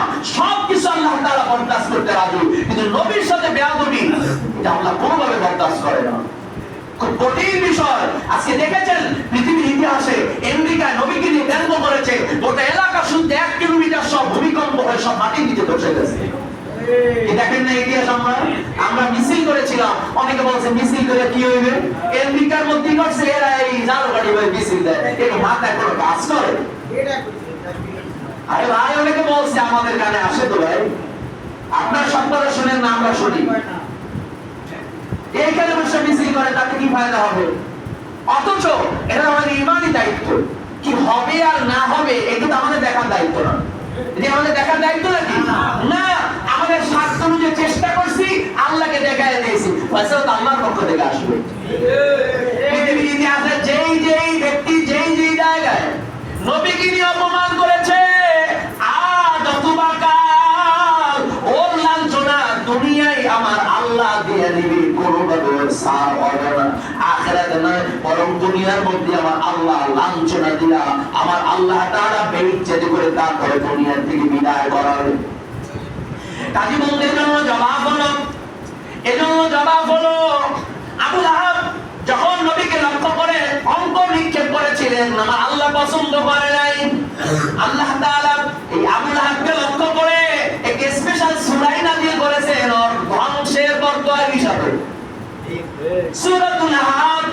এই সূরা লাহাব আল্লাহ তাআলা শুধু আবু লাহাবকে লক্ষ্য করে এই সূরা আল্লাহ তাআলা নাযিল করেছিলেন। আমাদের মুসলমানদের মধ্যেও কিছু ব্যক্তিরা আছে, আমার গানে একজন আছে, একদিন এরকম বলছে, নামাজে সূরা লাহাব তেলাওয়াত করার পরে কয়টা সূরার নাম বলতে না, বুঝেন নি পাবলিক? আচ্ছা, এটা আবু লাহাবের ধ্বংসের জন্য সূরা, ধ্বংস আবু লাহাবের হস্তদ্বয়, ধ্বংস আবু লাহাব নিজে, তার সম্পদ, আল্লাহ তাআলা এই উল্লেখ করেছেন। আর এই সূরা নামাজে পড়া যাবে নাকি? নামাজি পড়ার পরে মুসলিম মুখ বেজার, এই সূরাটা পড়া হয় কি মনে করেন? তাহলে এই সাথে আবু লাহাবের সাথে সম্পর্ক ভালো মনে হয় নাকি? কি বলেন? সূরা লাহাব পড়ার কারণে তার কাছে খারাপ লাগছে। এই জন্য বন্ধু জবাব হলো, এই আবু লাহাবের শেষ পরিণতি কি হয়েছিল? এই আবু লাহাবকে করোনা ভাইরাসের মধ্যে এইরকম ভাবে রোগ আক্রান্ত হয়ে ঘরের মধ্যে মারা গেছে, স্ত্রীর কাছে নাই, সন্তানরাও কেউ নেই, পচে গলে সেখানে বসে দুনিয়ার থেকে বিদায় হয়ে গেছে।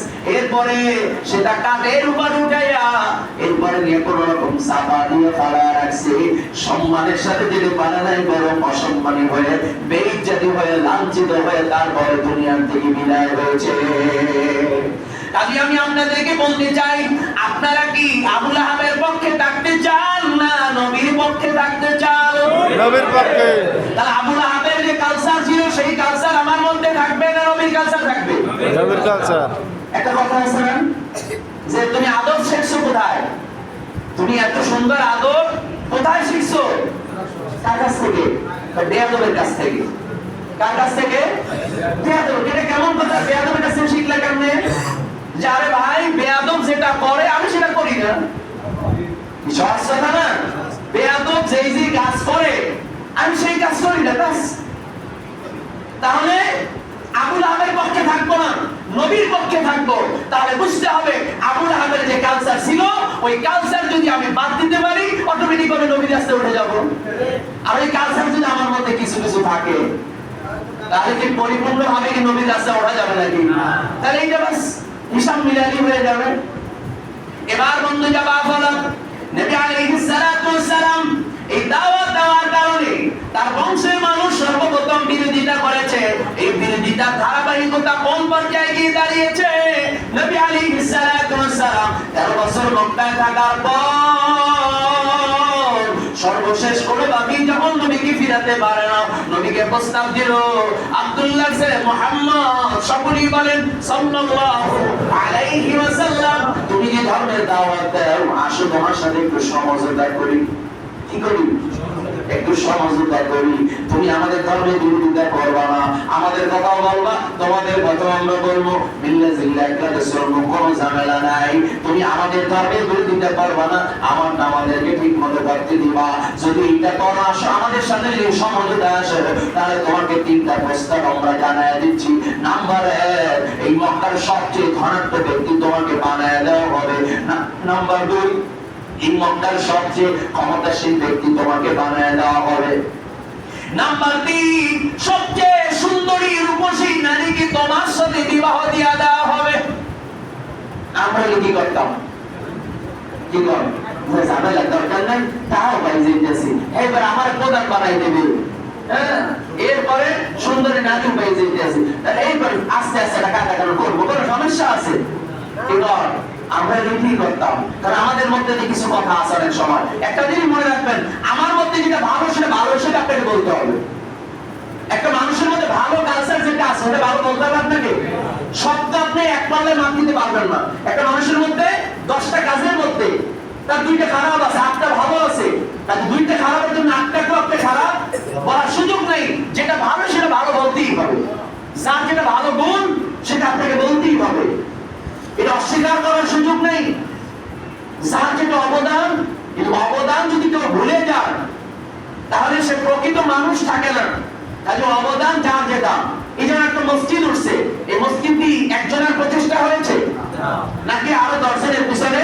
কেউ পানি আগাই দিয়েছে, কেউ একটা ইট আগাই দিয়েছে, কেউ 10টা টাকা দিয়েছে, কেউ একটু বুদ্ধি পরামর্শ দিয়েছে। যার যতটুকু অবদান তাকে ততটুকু মূল্যায়ন অবশ্যই করতে হবে। কিন্তু আপনি যদি শুধু একজনকে মূল্যায়ন করেন, বাকি সব ফালাইয়া দেন, না, এটা আসলে মানুষ হিসাবে ঠিক হবে না। কাজে এখানে আমাদেরকে একটা বুঝতে হবে, আমরা যেমন একটা কথা বলি যে মন্দের ভালো, কিসের ভালো? আচ্ছা, মন্দের ভালো কোন সাইড এটা আমার বলেন। যেমন 20টা পায়খানা, এটা ভালো কোন সাইড এটা আমার বলেন তো আজকে। কোনবার ভালো? কোনো বাস না, এবার উপরের কোন না নিচের কোন? কোনো বাস না। পার্থক্য আছে, আছে একটু পার্থক্য আছে। উপরে ধরে একটু শুকনা, নিচে ধরে একটু ভিজা। আর আপনি কোন পাশেটা গ্রহণ করবেন? উপরের কি একটা গ্রহণ করবে? আরে ভাই, জিনিসটা সবই তো ময়লা। এটা শুকনার ভিজা দেখার সুযোগ নেই, পুরো জিনিসটাই তো খারাপ। আমি ভালোকে ভালো হিসেবে বলা এটা প্রকৃত মানুষের কাজ, এটা প্রকৃত মুমিনের মুসলমানের কাজ। খারাপকে খারাপ হিসাবেই সার্টিফিকেট দেওয়া।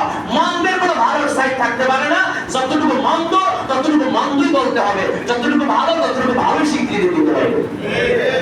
আর সত্যকে জানার পরে যে সত্যকে চাপায় রাখবে, তার পরিচয় নবীজি দিয়েছেন কি বলবো?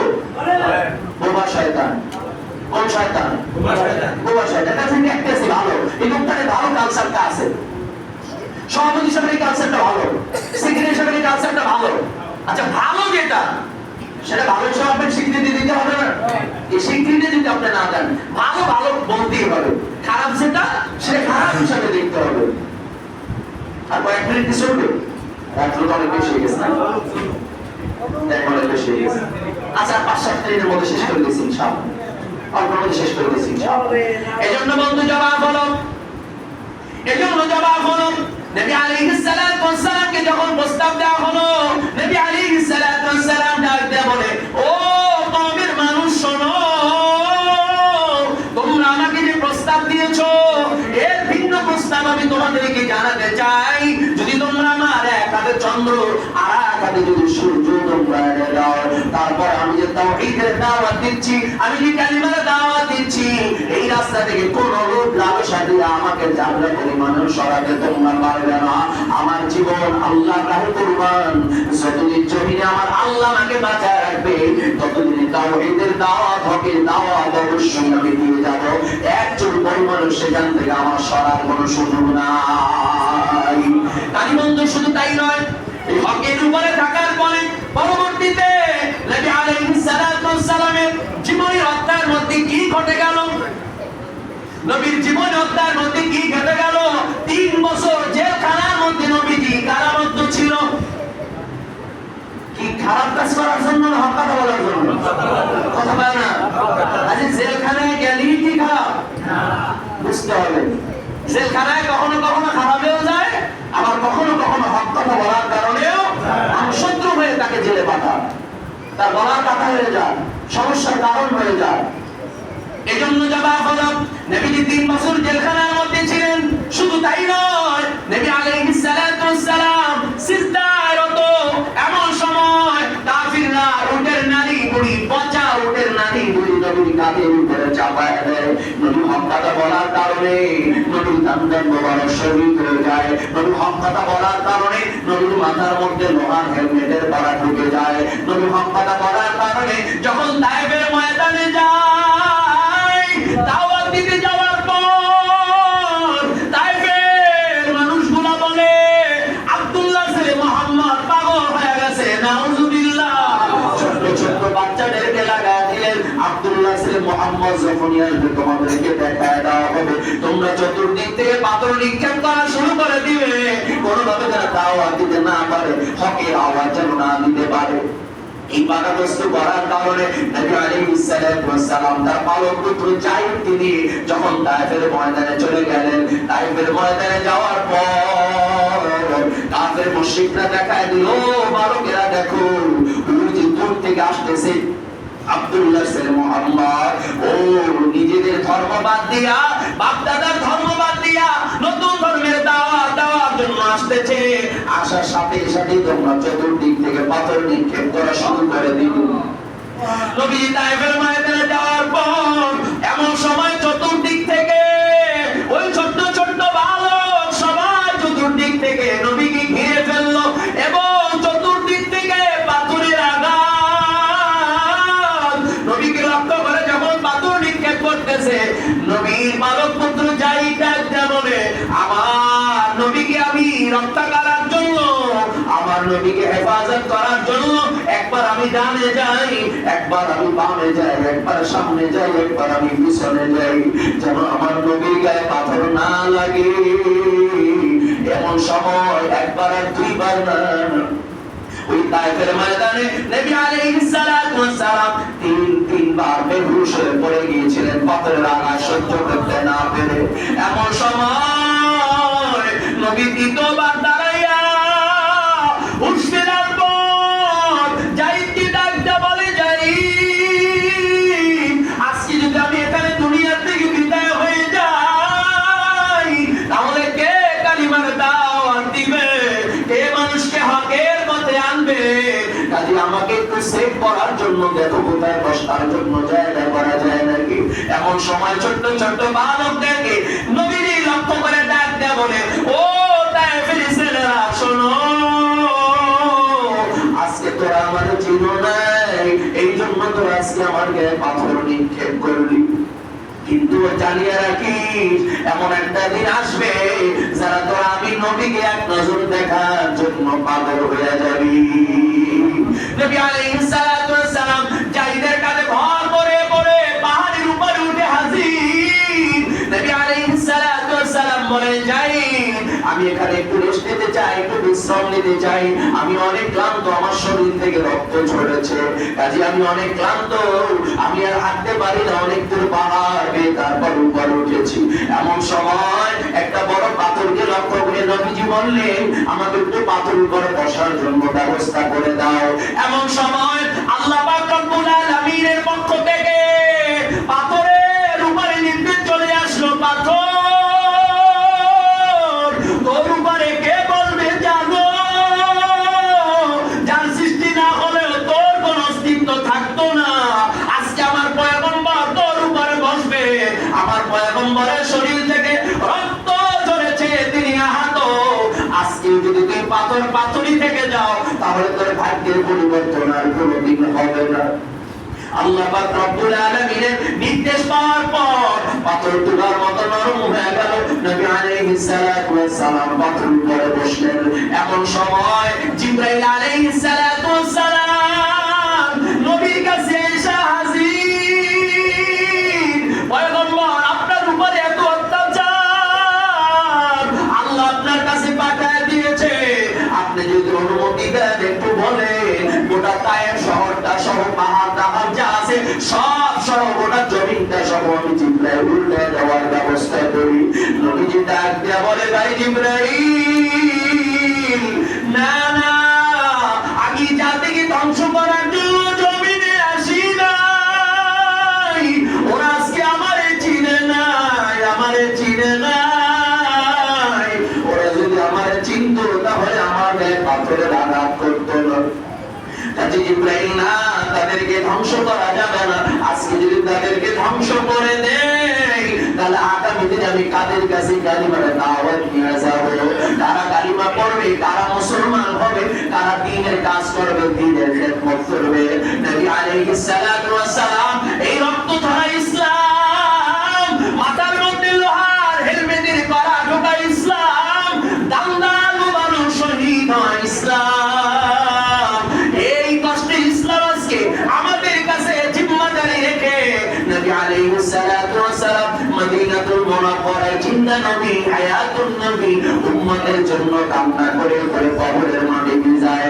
আজকে সেই নবীর আদর্শ যদি আমাদের মধ্যে না থাকে, ওই নবী জীবনের আদর্শ, জীবনের কাজ যদি আমাদের মধ্যে না থাকে, হাসরের ময়দানে নবীর আদালতে আসামি হয়ে যাওয়া লাগবে। কারণ এই হাসরের ময়দানে হাউজে কাউসারের জিম্মাদারি থাকবে আপনার আমার নবীর কাছে। উম্মতদেরকে সিরিয়াল দিয়ে দাঁড় করাইয়া কি হাসরের ময়দানে একদিন আর দুই দিন নয়, 50,000 সানা, 50,000 বছরের লম্বা সময় ওই হাউজে কাউসারের এক পেয়ালা পানি কোন উম্মতকে যদি পান করানো হয়, নবীজি বলেন গোটা হাসরের ময়দানে 50,000 বছরে এই লম্বা সময়ে তার দ্বিতীয়বারের জন্য আর পানির পিপাসা লাগবে না। ওই নবীর শাফাত ছাড়া জান্নাতে যাওয়া যাবে না। এজন্যই তো বেলাল হাবশী রাদিয়াল্লাহু তাআলা আনহু নবীর ইন্তেকালের সময়, নবী যখন সবার সাথে কথা বলতেছেন, এমন সময় নবী সাহাবীদেরকে ডাক দিয়ে বলেছিলেন, ও সাহাবীরা, আমি তো দুনিয়া থেকে বিদায় হয়ে যাচ্ছি, আমি সবাইকে দেখি কিন্তু বেলালকে দেখি না। বেলাল কোথায়? নবী আলাইহিস সালাতু ওয়াস সালাম খবর দেওয়ার পর বেলালকে যখন খবর দিয়ে নিয়ে আসা হলো, নবীর কিনারায় বেলাল এসে হাজির, শুধু কাঁদতে। নবী দুনিয়া থেকে চলে যাচ্ছেন, বিদায় হয়ে চলে যাচ্ছেন। এমন সময় নবী বেলালকে ডাক দিয়ে বলে, বেলাল, আমি তো দুনিয়া থেকে চলে যাচ্ছি, তোর কিছু চাওয়ার আছে কিনা? থাকলে বল, তুই আজকে যা যাবি তাই পাবি, তাই দিয়া যাব। বল, তোর পাওয়ার কিছু আছে কিনা? চাওয়ার মতো কোনো দাবি আমার কাছে আছে কিনা? বেলাল হাবশী রাদিয়াল্লাহু তাআলা আনহু ডাক দিয়ে বলেছিলেন, পয়গম্বর, আমি ছিলাম গোলাম জাদা গোলাম, আমার দাদা গোলাম, বাবা গোলাম, আমি নিজেও গোলাম। সেইখান থেকে আপনি আমাকে টান দিয়া কালিমা পড়ে মুসলমান বানাইয়া আপনি যে মসজিদের ইমাম, আমাকে সেই মসজিদের মুয়াজ্জিন বানায় দিয়েছেন রে পয়গম্বর। আপনার কাছে কি বেশি কিছু চাওয়ার মতো আমার নাই, তবে একটা বিষয় আপনার কাছে আমার জানতে ইচ্ছা হয় রে পয়গম্বর। দুনিয়ায় তো আর কোনোদিন আপনার সাথে দেখা হবে না, আর কোনোদিন আপনার সাক্ষাৎ পাবো না, তবে সর্বশেষ আপনার কাছে একটা বিষয় আমার জানতে ইচ্ছে হয়। দুনিয়া থেকে তো আপনি চলে যাচ্ছেন, হাসরের ময়দান কায়েম হওয়ার পর বাবা সন্তানকে চিনবে না, সন্তান বাবাকে চিনবে না, ভাই ভাইকে চিনবে না, বোন ভাইকে চিনবে না, কেউ কারো পরিচয় হাসরের ময়দানে দিবে না। ওই হাসরের ময়দানে আপনাকে কোন কোন জায়গায় খোঁজ করলে পাওয়া যাবে, সেই জায়গাগুলোর নামটা একটু বলিয়া দেব। নবীজি বেলালকে ডাক দিয়ে বলে, বেলাল, হাসরের ময়দানে আমি এক জায়গায় থাকবো না। আমি কতক্ষণ হাসরের ময়দানে থাকবো? কতক্ষণ দৌড় দিয়ে চলে যাবো মিজানের কিনারায়, না জানি আমার কোন উম্মতের নেকের পাল্লা হালকা হয়ে যায়। কতক্ষণ চলে যাবো পুলসিরাতের কিনারায়, না জানি আমার কোন উম্মত কাটিয়া জাহান্নামে পড়ে যায়। আমি এরকম হাসরের ময়দানে পেরেশানির মধ্যে থাকবো, আমার উম্মতকে নিয়ে আমি পেরেশানিতে থাকবো। কিভাবে আমার উম্মতকে জান্নাতে নেওয়া যায়, জাহান্নাম থেকে বাঁচানো যায়। এজন্যই তো কিতাবের মধ্যে আছে, নবী আলাইহিস সালাতু ওয়াস সালামকে যারা চিনছে, নবীকে যারা মুহাব্বত করার মতো করছে, নবীকে যারা ধরার মতো ধরছে, তারা শুধু দুনিয়ায় নবীর আপন ছিল না, বরং ইন্তেকালের পরেও আখিরাতের জিন্দেগিতে নবীর সাথে তারা স্থান পেয়েছে, নবীর সাথে তারা জায়গা পেয়েছে। যেমনি ভাবে আবু বকর নবীকে মুহাব্বত করেছে, দুনিয়ায় বসে সবচেয়ে বেশি ত্যাগ করেছে, এ কারণে মৃত্যুর পরেও নবীর থেকে তারা আলাদা না, বরং নবীর ডান পাশে তারা কবরের জায়গা পেয়ে গেছে। ওমর যেভাবে ছিল কাফিরদের মধ্যে অন্যতম যোদ্ধা, ইসলামের মধ্যে আসার পরেও যখন ইসলামের মধ্যে সবচেয়ে বড় যোদ্ধা হয়ে গেল, নবীর বাম পাশে সব সময় সহযোগী ছিল।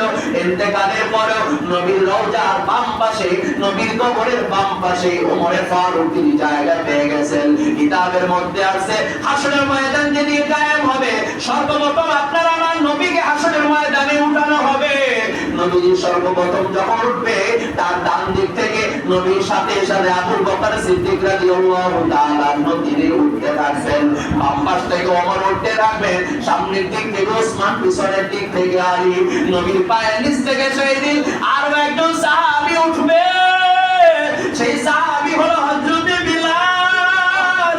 ওই বিলাল নবীর নিচে পায়ের নিচ থেকে হাসরের ময়দানে আযান দিতে দিতে নবীর সাথে সাথে হাসরের ময়দানে উঠবে।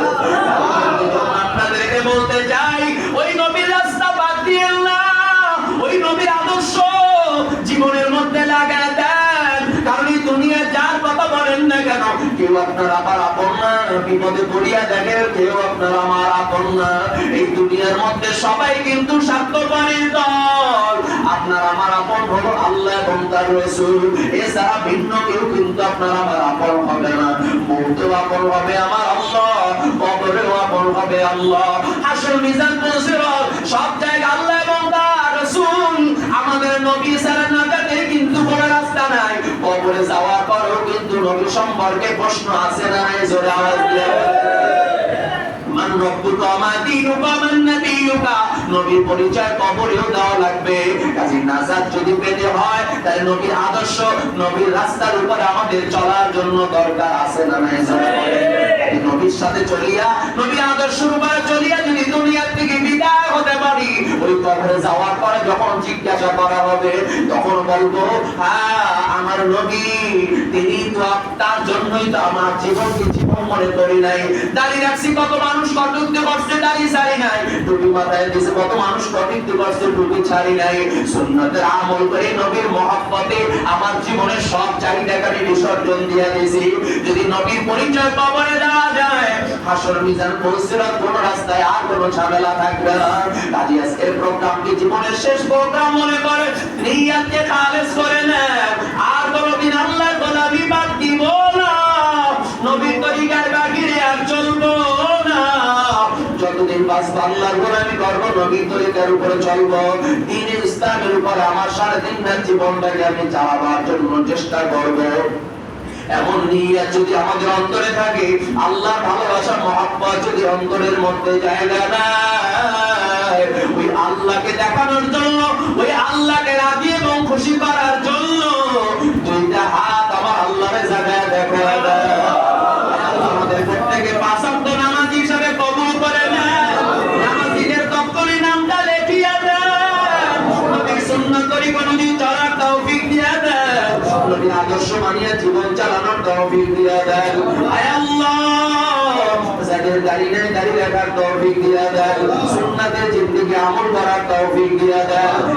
দুনিয়া থেকে বিদায় হইব ঈমানের মতো দৌলত দিয়ে দুনিয়া থেকে বিদায় হওয়ার তৌফিক দান করেন, সবাই বলি আমিন। আল্লাহ পাক আমাদের সবাইকে আমল করার তৌফিক দান করুন।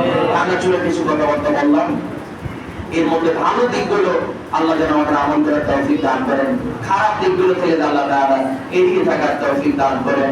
এবং পাশাপাশি আমরা সবার জন্য দোয়া করব, এলাকায় যত কবরবাসী আছে তাদের জন্য দোয়া করব, অনেক ভাইরা প্রবাসে আছেন, বাহিরে আছেন, এলাকা থেকে দূরে আছেন, তাদের জন্য দোয়া করব, অনেক অসুস্থ আছেন তাদের জন্য দোয়া করব, যারা বিপদগ্রস্ত আছেন তাদের জন্য দোয়া করব। এবং আমরা সবাই সবার জন্য দোয়া করব। আজকে যেভাবে চান্নাকি পরিবেশে সবাই একত্রিত হয়ে বসার সুযোগ পেয়েছি, আল্লাহ কবুল করুন, আল্লাহ হেফাজত করুন।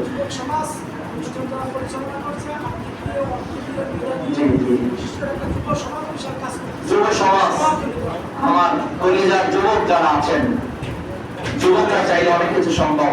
আজকে প্রোগ্রামের জন্য তারা অনেক মেহনত করেছেন, অনেক কষ্ট করেছেন। আমার মন পড়ে গেছে যে যুবকরা যদি ইসলামের দিকে এরকম এগিয়ে আসে, ইনশাআল্লাহ প্রত্যেকটা সমাজ এরকম ভাবে সুন্দর একটি সমাজ আমরা গড়া আমাদের জন্য সহজ হয়ে যাবে। যে যুবকরা কষ্ট করেছেন, মেহনত করেছেন, অর্থ দিয়েছেন, সময় দিয়েছেন, মেধা দিয়েছেন, প্রত্যেকটা যুবককে আল্লাহ ওমরের মতো দ্বীনের খাদেম হিসেবে কবুল করুন। যাদের চাকরি নাই আল্লাহ ভালো চাকরির ব্যবস্থা করে দেন, যারা ব্যবসায় আছে আল্লাহ ভালো ব্যবসার ব্যবস্থা করে দেন, যারা পড়ালেখার উপরে আছে আল্লাহ ভালো রেজাল্ট করার তৌফিক দান করুন, তাদের মা বাবার মনের নেক আশাকে আল্লাহ কবুল করুন। এবং আজকে যে আল্লাহ একত্রিত বসার সুযোগ দিয়েছেন, কাল হাসরের ময়দানে আমরা যদি এরকম কাফেলাবদ্ধ হয়ে আল্লাহ জান্নাতে ঢুকতে পারি, আল্লাহ সেই তৌফিক দান করুন। একটাকে জান্নাতে গেলে জামিন আছে নাকি আপনারা? যে আবার দিন আমার দিন আর কি হবে কি করে এই টেনশন আছে নাকি না রমজান লজাকা নাই যারা সবচেয়ে ছোটটা দেবে এই দেবে 10 দুনিয়া সমান সুবহানাল্লাহ যাতে সেই থাকবে কোনো ঝামেলা নেই কাজে আমরা একত্রে গেলাম কাফারা করতে কোনো সমস্যা আছে আল্লাহ আমাদের সবাইকে জান্নাতি কাফেলায় কবুল করুন সকলে বলে আমিন যারা পারি সবাই পড়বো আমিও পড়বো আপনারাও পড়বেন সূরা ফাতিহা একবার সূরা ইখলাস তিনবার এরপর আমরা দুরূদ শরীফ পড়বো ইনশাআল্লাহ যারা পারি সবাই পড়বেন ইনশাআল্লাহ আউযু বিল্লাহি মিনাশ শাইতানির রাজীম